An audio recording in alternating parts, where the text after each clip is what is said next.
Hey everybody, it's Jeremy Osterberger with BIC Magazine. I'm joined today by Brad Griffith, Executive Vice President of Chemicals for Sasol. Our discussion today is on the recent announcement of a joint venture between Sasol and LyondellBasell called Louisiana Integrated Polyethylene JV. Brad, we thank you for being here. How's it going? Thanks, Jeremy. Great to join you. Yeah. So Brad, tell us about this partnership from Sasol's point of view, and why is this move in line with the Sasol company's future direction? We're excited to join forces with LyondellBasell on this joint venture. As you know, Jeremy, we've been investing in Lake Charles for quite a number of years, building up a large integrated complex that works from ethane all the way through to finished products in both the polymers side as well as in our specialty performance chemicals side of the business.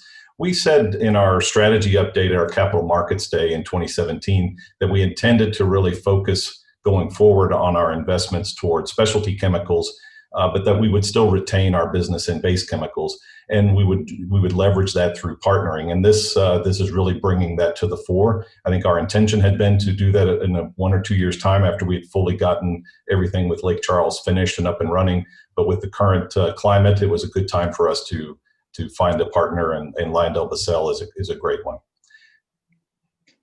So Brad, how does this transaction change the footprint of the Lake Charles site for Sasol, and maybe some of the aspirations the company has for the future of Lake Charles site?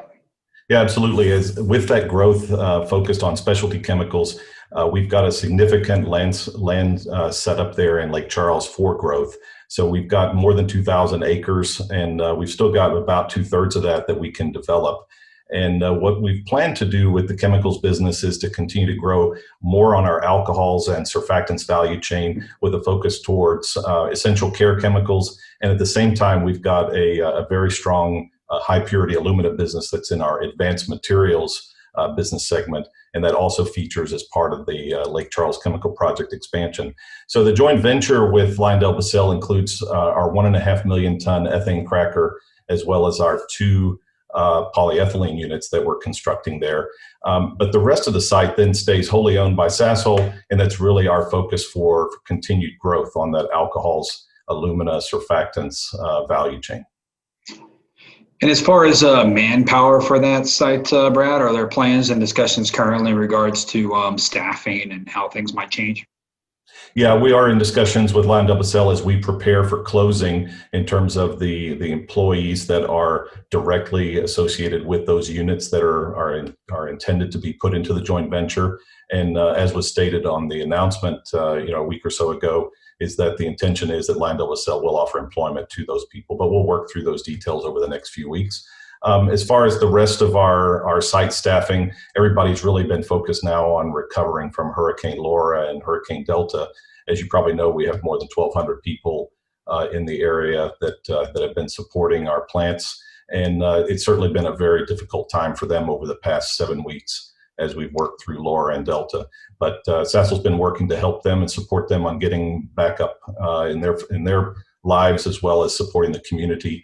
And we've really been pleased with their response also in helping us to get our plant restored and back up and running.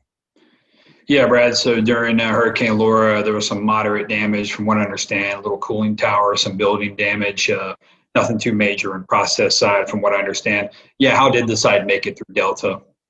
Yeah, so as you said, Jeremy, during Laura, we did have some moderate damage, really just to what you said, cooling towers and such. But those repairs have mostly been completed.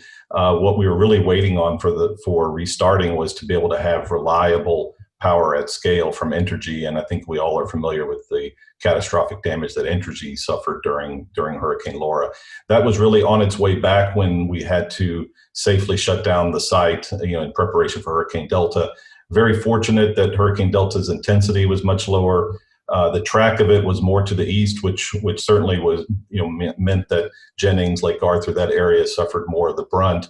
But we did not really experience any damage from Delta at the site. So we're busy assessing the impacts of what we did see with the high wind speeds, and then working with Entergy in terms of our ability to be able to start pulling on industrial grade power to be able to restart the facility. And we hope to have an update, during the course of this week.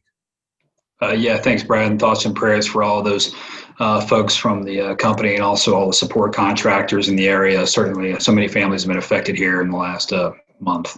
Thank you. Absolutely. So, Brad, I guess my final question is, how about the LCCP, the Lake Charles Chemical Project? Can you give us an update on where things stand? Yeah, so we're fully complete on construction. So we were in the commissioning and startup phase for the last unit, the low density polyethylene unit, which is part of the joint venture transaction. When we had to shut down for Laura, 6 weeks ago. So once we're bringing the units back from Delta, then we'll resume that commissioning and startup. And then once we've achieved what we call beneficial operations, so when the plant is fully up and running, then we'll be able to declare the project as fully complete. Excellent. Hey, Brad, look, we really appreciate your time today. We know you're busy. Thanks very much, Jeremy. It's great to join you. Man, you can have you on anytime you want to come back. You let us know, okay? Okay. Hey, look, we're always grateful for our audience as well. Please like and share this video with your colleagues. And for more videos, visit bicmagazine.com. Remember, it's what we do together that counts.